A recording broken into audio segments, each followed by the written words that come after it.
হামলা হইতেছে, তৌহিদি জনতার ব্যানারে হামলা চালাইতেছে। আরে ভাই তোরা তৌহিদি জনতা, আমরা কি দেশে ভাইসা আসছি রে?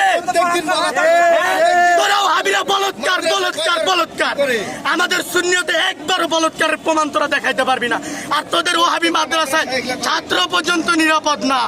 তোরা 11 বছরের ছাত্রীকে এবং ধর্ষণ করে 7 মাসের অন্তঃসত্ত্বা করেছিস, তাহলে তোদের কাছে কিভাবে বাচ্চারা নিরাপদ থাকবে? তোদের কাছে দেশ নিরাপদ থাকবে কিভাবে? এটাই জনগণের কাছে প্রত্যাশা।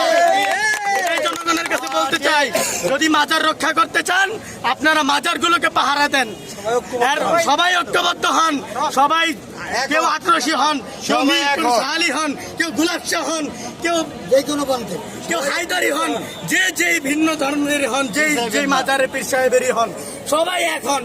সবাই যদি এক না হন, সুন্নিদের মাজার টিকায় রাখা এই দেশে সম্ভব হবে না। তো সবাইকে বলবো, এই যে দেখেন শাহালি মাজারে হামলা হয়েছে, বাইরে কিছু জিনিস